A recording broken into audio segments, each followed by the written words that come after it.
Ang ilaw sa huling bintana, sa dulo ng Barangay Maligaya, may isang lumang bahay na palaging may ilaw sa huling bintana tuwing sasapit ang dilim. Kahit matagal nang walang nakikitang pumapasok o lumalabas, hindi kailanman namatay ang ilaw na iyon.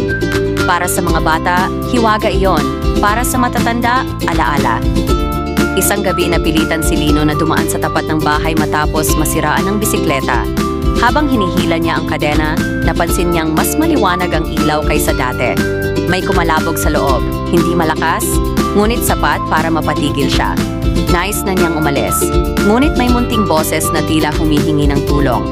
Nag-ipon ng tapang si Lino at kumatok. Dahan-dahang bumukas ang pinto at bumungad ang isang matandang babae na may ngiting puno ng lungkot. "Salamat at may dumalaw," sabi nito. "Matagal na akong naghihintay." Sa loob, simple ang bahay.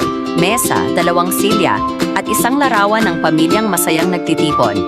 Ipinaliwanag ng matanda na tuwing gabi, sinisindihan niya ang ilaw upang ipaalala sa sarili na may darating pang pag-asa, na may magbabalik o may tutulong.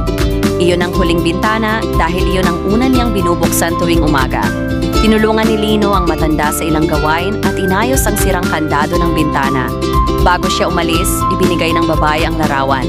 "Ipasa mo ang liwanag," wika niya. Kinabukasan, wala na ang matanda at tahimik na ang bahay. Ngunit tuwing dumadaan si Lino sa gabi, may nakikita siyang ilaw, hindi na sa bintana, kundi sa mga taong tinutulungan niya. At doon niya naunawaan, ang ilaw ay hindi kailanman nawawala. Ipinapasalamang ito.